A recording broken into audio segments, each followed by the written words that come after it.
Olá, então vamos à aula de introdução à gamification. Primeiro vamos começar dizendo que gamification é uma maneira moderna de motivar e engajar as pessoas.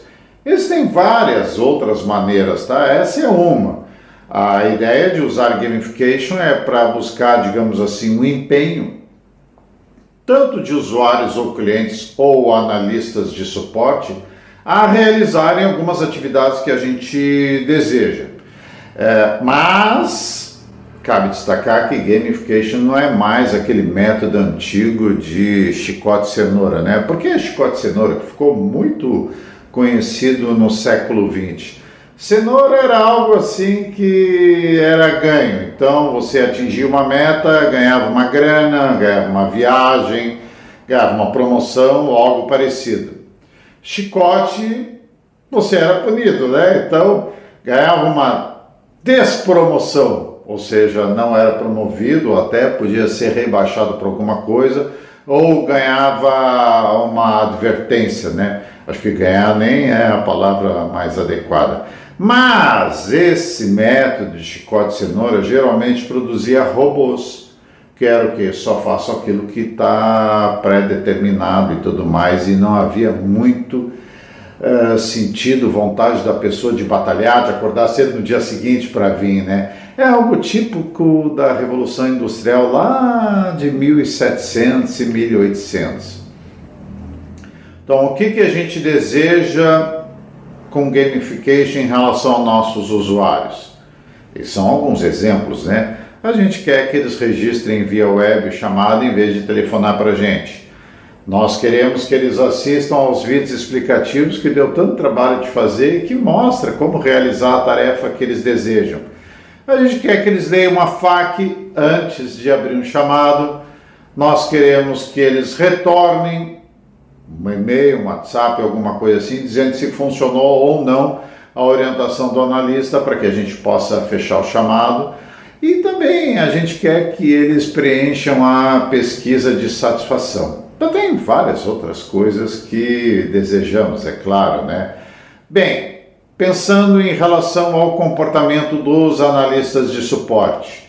E se você é um analista de suporte e está assistindo esse curso, então eu espero que você logo deixe de ser um analista de suporte e passe a ser um supervisor, um coordenador, um gerente, alguma coisa assim.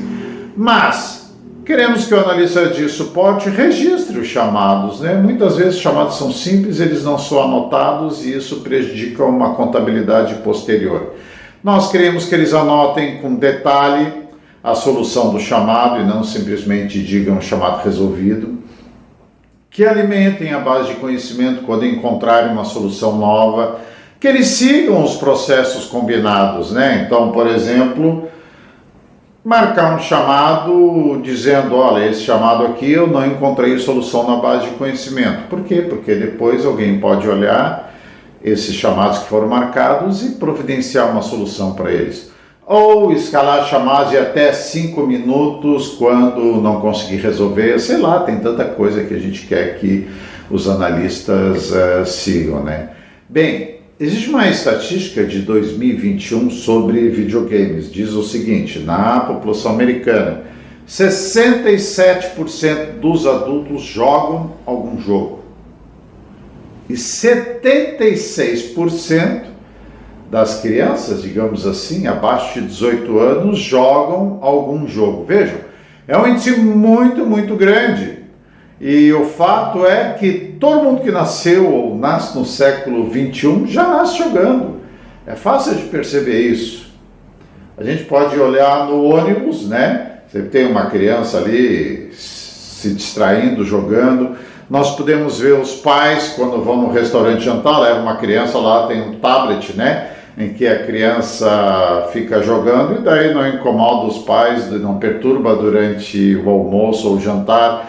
Mas a gente pode ver na praia, na sala de espera do médico. E se pudesse olhar, a gente olharia até mesmo antes de dormir, que o pessoal está na cama jogando alguma coisa.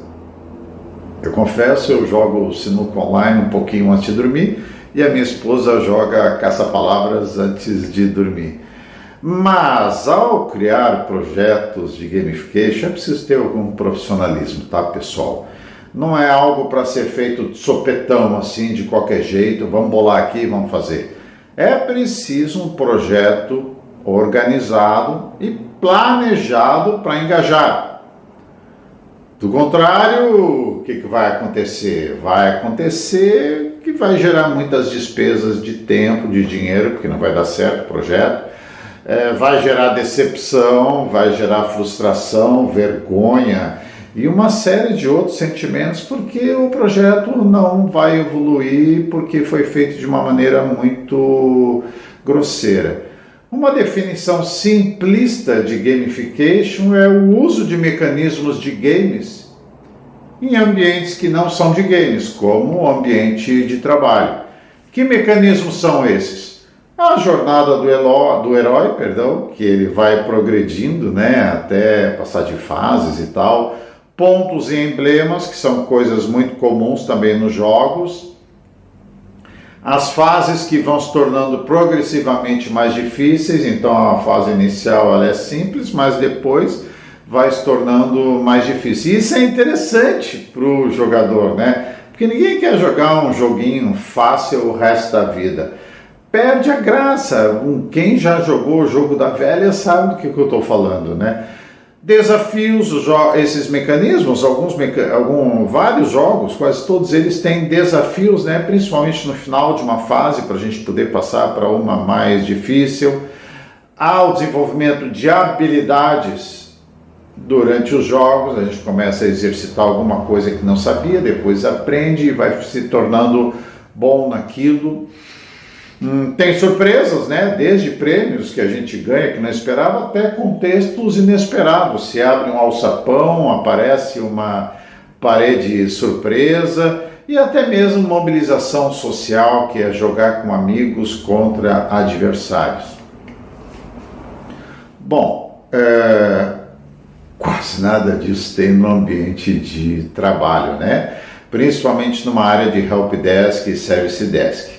Gente, um projeto de gamification, é importante que vocês saibam, também tem prós e tem contras, né? Como tudo na vida, tem os aspectos positivos e negativos. Vou dar um exemplo para vocês, alimentos, por exemplo, como café, ovos, chocolate, sempre uma hora ele é bom, outra hora ele é ruim, uma hora ele é bom, outra hora ele é ruim. Então, algumas pessoas são evangelizadoras de gamification, adoram esse tipo de processo para motivar, para engajar as pessoas. Já outros falam que isso é manipulação e assim por diante. Bom, vai caber a vocês escolherem o que é e o que não é. Resumo da aula. O resumo da aula é que a gente precisa de novos métodos para engajar dentro do ambiente de trabalho nossos analistas de suporte e os nossos usuários e clientes, tá? E os games têm mecanismos para oferecer isso. Que mecanismos? Que são todos aqueles que eu falei para vocês, jornada do herói, pontos, emblemas, mobilização social, desafios, etc, etc, que não tem geralmente no nosso ambiente de trabalho. Tá bom? Vejo vocês na próxima aula. Um abraço para todo mundo.